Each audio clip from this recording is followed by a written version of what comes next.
Hi. Why does this movie take me back? It was a movie. It reminded me of the first time I bought one of those creature monster truck toys that were big in the 80s. It had characters and a plot, and some things happen. Honestly, I was never, really that annoyed with this movie. No, I wasn't annoyed either. It just sort of it was exactly what I expected, is what it was. It is not better or worse than this kind of movie. That is what I can say about this film. It is this kind of movie. It's a movie that I know I'm going to forget immediately. Well, yeah, I was kind of drifting in and out a bit as I was watching it, but there's a lot of things that this movie is like. It's a movie about a teen. I'll get to that in a second. Oh my god. Who, he works in a junkyard, he befriends a creature, and there's people after them, and the creature just wants to get back to his family. Look, this kind of movie's been getting made for 30 or 40 years.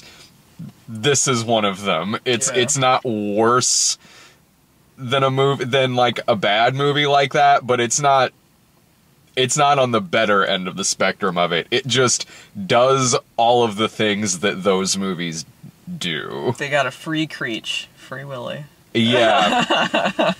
Like, if you're someone who was like, man, I wish there were still more movies like Herbie Fully Loaded. You know, this movie, Thomas Lennon is in this, and he wrote Herbie Fully Loaded. Furby? Furby. Fully Loaded. Fully Loaded. Oh, holy shit, when's the Furby movie coming? Long overdue. Right after the Emoji Movie. Shit. I got a question. Was Big Red a sponsor for Monster Trucks? Or Twizzlers, or a lot of other things. Well, Big Red was the weirdest one to me, because I don't even see Big Red in the store hardly anymore. And then there's just like giant Big Red vending machine. He's drinking Big Red at one point. I'm like, when he first was drinking it, I was like, that's an odd choice. Who picks Big Red? That's how this movie got the $120 million budget that it has. I guess. Really, Paramount? Like, I know you let, the movie developer's 4-year-old come up with a story for this, but $100 and some million, that's a little much. No, I was looking forward to this movie, even though it was exactly what I expected. I'm glad that it was made, because I appreciate the dedication to the pun. Yeah. Monster trucks. They're monsters in trucks. Ta-da! There's your movie. It gives you that. I'm sure the toys of this movie are fun. Yeah. I mean, if I was a kid, I would probably enjoy it. And I think, other kids would probably enjoy this movie. So, I mean, I didn't find anything offensively bad about it. No. Unmemorable in some aspects, but... I mean, there's how the movie is made, and a lot of things in it just sort of reminded me of a January version of Pete's Dragon, which I saw last year, which was actually really good. This is a lesser version of that, but it doesn't do anything. There was never a moment in it where I felt just personally insulted, watching a Transformers movie, which this movie also has a lot in common with. Definitely. They were doing the chase. I was thinking exactly of Transformers. Yeah, the shit in the junkyard and all of that stuff. Right, it's like Transformers, except Transformers has an actual 4-year-old directing it. This movie surprisingly has a large cast. Yeah, the whole time I was thinking, what is Rob Lowe doing there? And he didn't seem to know either. No. What is Danny Glover doing there? Why is he there? Danny Glover, Frank Whaley, Holt McCallany's the bad guy. Amy Ryan is in this, Barry Pepper. Wow. But the two leads were not actors that I recognized, but they seem to be vaguely look like people you might recognize. Because I'm like, yeah, they kind of look like someone I might know, but they're not. Lucas Till is MacGyver on the new MacGyver series. Oh, I haven't seen new MacGyver. I wasn't sure. Like, I kind of took a gamble on that. I'm like, maybe Allison has seen New MacGyver. It's a good guess, but I haven't actually seen New MacGyver. He's Havoc in... I think he is. I think he's Havoc in X-Men. And the girl I couldn't quite place. But here's the thing. This is a movie that has monsters and trucks, and they're doing somersaults, leaps off buildings, climbing up buildings like they're the Batmobile and the Joel Schumacher versions. And the most unbelievable thing about this is that our two leads are high school students. Oh my god. When they showed him on the bus, surrounded by children much younger than him, I was like, I was a little he held worried. back for a while? I was thinking something much more sinister was happening in that scene. Like, well, it's a good thing his mom's going out with a cop because this dude is gonna be on some kind of watch list for hanging out on buses all the time. There's a bomb on the bus. He's got them held hostage. They can't go under so fast, otherwise the bus is gonna explode. And monsters in it. Watching Lucas Till play this part is like watching, like, if like Elliot in E.T. was played by Henry Thomas now. That's what it's like. And look, I mean, yeah, every movie has like a fucking 20-year-old playing a high school student. That's extremely fucking common. Holy shit. This is beyond that. When they're walking around with the students, they look like the teachers. Yeah. They are significantly older than all the extras that are walking around them that are age appropriate.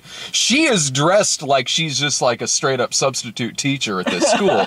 And she's tutoring him. And again, they both look like they're about 5 years younger than me. I don't need to be playing a fucking high school student in a movie. And the thing is, they didn't need to be high school students. No! None of the settings involved, like, occasionally they are in a classroom in the beginning, but you could easily set it in a college and it would be exactly the same. Yeah, make them college students. Or them being, like you just said, them being students factors into nothing. You could completely, you could just make it to where he just works in a junkyard. Yeah, honestly, you really could. Like, and I don't know, maybe she needs work on her car done or something, and that's how they get involved. It's honestly kind of contrived how they get her involved with that whole plot. Well, I just happened to walk to the junkyard at 2 in the morning to give you these flashcards that I wrote. Get in the truck! You know, I love, like, when you describe this movie, like, it hits all the cliches, so it sounds more awesome than it is, because I do love the idea of it. You know, monsters in trucks. These kids got to save these monsters from these evil oil drillers. Rob Lowe is so evil. He's gonna kill these monsters. And, you know, I don't understand. Half of these movies, it doesn't make sense anyway. When they have, like, this vendetta against, like, oh, that whale, I hate that whale. Yeah. You know, but, best line of Free Willy, I hate that whale. But they have, you know, they have these monsters caught, and Rob Lowe's, like, eating a Twizzler, like, you know, we should just poison them and kill them so we can keep grilling. He's found out they're hive mind intelligent undiscovered creatures. You could make so much more money just exploiting these animals. He's like, nah, put them in the just poison where they live and kill them. We gotta get that oil. What? Yeah, why? Like, this is the kind of movie that, like, your grandma would get you because she knows you like the movie Explorers. You know, like that kind of movie. Like, one that's not... Timmy loves trucks. I'm gonna get a movie with trucks in it. You like E.T.? Here's Mac and Me. Okay, this movie's a little better than that, but... Yeah, I'll give him that. Substitute Coke for Big Red, though. Yeah. If they had a dance-off in a McDonald's, I would highly recommend this movie. The casting is so weird in this because... I genuinely laughed when Danny Glover is like, hey, I'm back in this movie again. An hour later. Yeah, and I forgot he was in it, honestly, until he showed up again. I was like, oh yeah. And then, like, he takes it very well that there's these monsters. And then when they're leaving, he's like, yeah, go get them. He has it way better off than poor Amy Ryan does in this, who is Lucas Till's mom, who's in it one scene at the beginning when he's like, I wish Dad were still here, and she's like, yeah, well, you know, just, you know, have fun at school, and then leaves and is not in the movie again until the final montage at the end of the film, where she's just standing with Barry Pepper waving at the truck going by. There are no scenes where Amy Ryan reacts to anything that goes on in the movie. For all she knows, none of it happened. For all she knows, there were no story with the creatures in the trucks, and so she's just waving at him driving by in his new truck. She might not have no idea about all this shit that happened. Can I just say, there is no consequences to anything in this movie. Even before any of the wildly ludicrous shit happens with the security team and the monsters in the trucks and the big chase and all that, when Creech is first learning how to drive the truck, he straight up just goes through a car lot with people in it, driving over it with our lead in the front seat. People see them and they're just like, I guess they're gone. I guess there's no consequences. This movie does that all the time with, like, rampant destruction, just randomly crashing into, like, mail trucks and shit. Driving on roofs. No one else notices this? How about the fact that I'm pretty sure so many people are murdered in the climax of this film? So many people. At first, it seems like they're trying to be like, maybe they survived. We're not going to get into it. But then there's things like when they overturn that truck of poison, it just flattens the top of it. I'm like, well, that driver's dead. Or, like, when Barry Pepper is driving this giant fucking thing that is the size of the canyon he's driving it through, and he mows it past trucks that have people jumping out of it. There is no alternative to that scenario other than he ran those people over and just completely flattened them, because he moves past them, but he is as wide as the canyon that they're in. He just, those poor henchmen. And then poor Holt McCallany, who's the bad guy, who's like, he's the bad guy from, he's pretty much the bad guy from Short Circuit. Like, honestly, that really is the kind of movie this is. It's Short Circuit if number 5 like hanging out in trucks, which he kind of did a little bit. But, like, he seems to get, he crashes into what I think is, like, poison. Yeah, toxic waste, or, like, it looks like he's melting. Yeah, it pours onto him and he's like, no! And then you never see him again. Like, well, he's dead. Laura leaned over to me like, did he just melt? It cuts back and he's like just a wet child like the end of Jason Takes Manhattan. Well, that just makes no sense. Makes just as much sense as most of the other goddamn things in this fucking thing. How badly did that guy need his job? He's just determined to murder these kids, these animals. Nothing stands in his way. Determined to go after these creatures with nothing but a cattle prod. That was kind of funny. I genuinely laughed in the part where the monsters are doing all these flips in the air, and then they land on the ground, and Lucas Till and the girl are like, yeah! And it cuts to Thomas Lennon, who just vomits everywhere. I honestly got, that was like the one, like, genuinely big laugh the movie got out of me, other than, like, smirking because, like, that guy's dead. And other weird bits of casting too, like how the fact that the, like, rich kid bully that amounts to nothing. I thought that was gonna come to something and it didn't. No, it didn't. But, like, the casting in that looks like if you cast Fred Savage to bully Patrick Swayze. There's nothing legit about that at all. Going back to that security guy though, there's parts in it too that make no sense. Like, he's just chasing the kid around the town in the truck, and rampant destruction. Yeah. And there's a chase. The sheriff's there too, which is our lead stepdad, I guess. And what was the lead character's name again? You just said Lucas Till's the actor? He's the actor. Okay. Lucas Till. Yeah. I already forgot his Creech's owner. Creech's owner. Anyway, he's chasing them around, and then the sheriff's involved too. And then they get stopped by a train, and the sheriff's like, "Hey, what are you doing? Chasing my stepson around and, like, doing all this shit around the town?"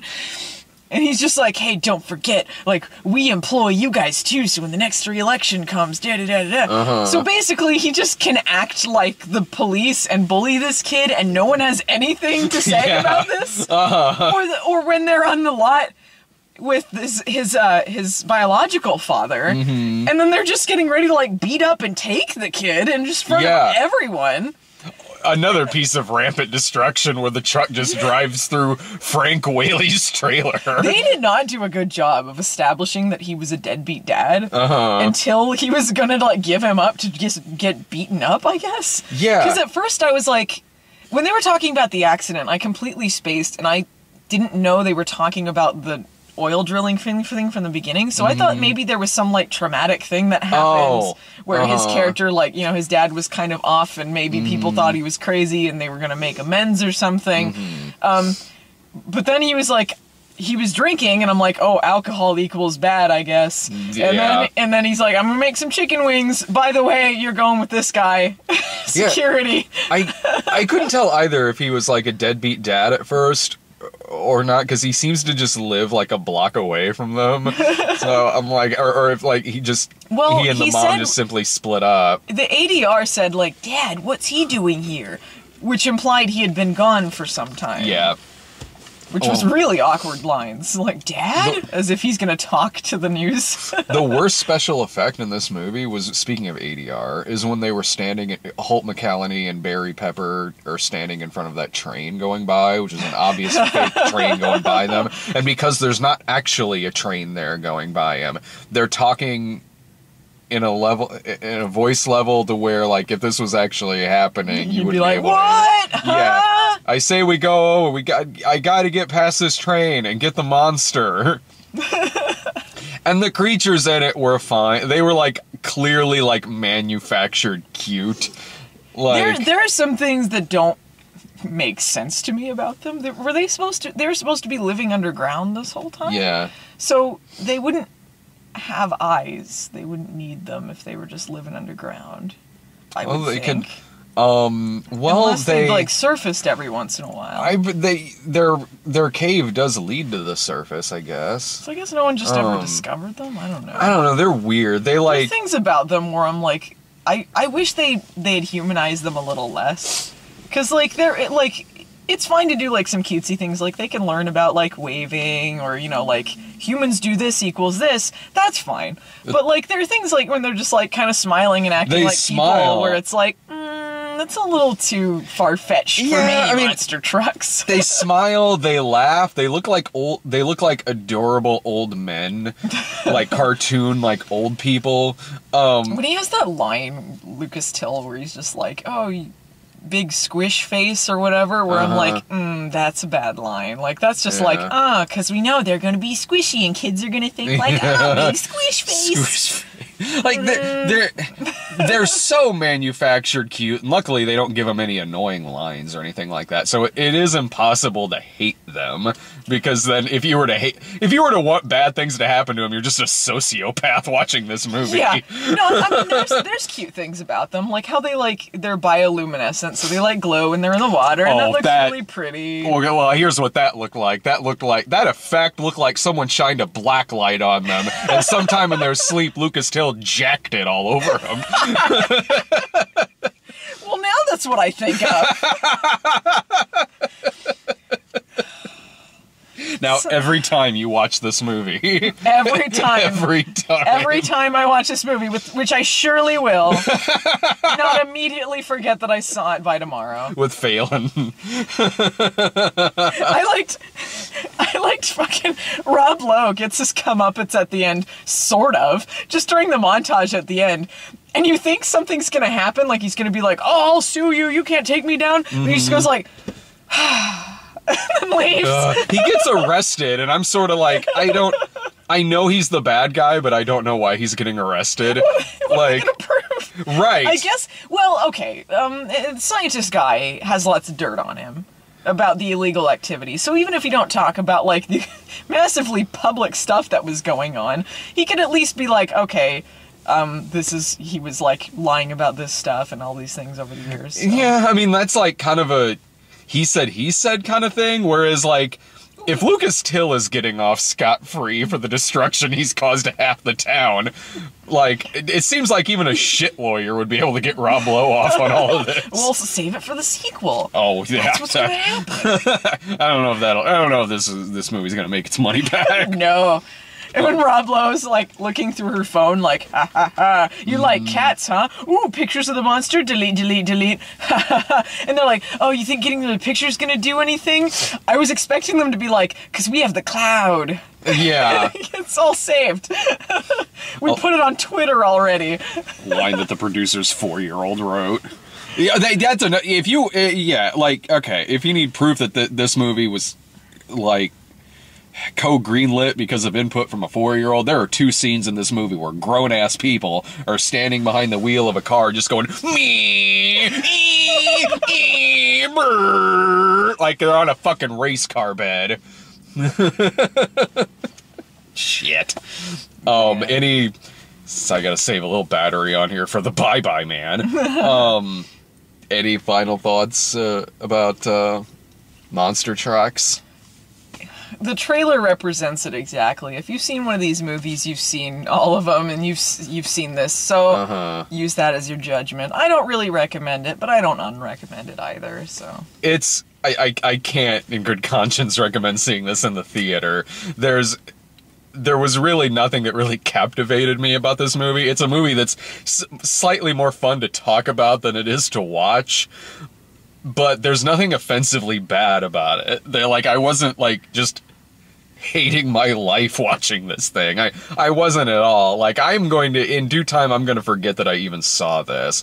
But since there's way better movies you could be watching with your kids, even at home. But if this is on Netflix and the kid's like, I want to see the movie with the monster in the truck, it's not a terrible film. Like, there are way worse options you could settle on. So this could function fine in a scenario like that. Other than that, this movie ain't making its money back. It's $100+ million budget. So let's see how much better the Bye Bye Man is. Ooh, it's the Bye Bye Man. Turn the light off. See it.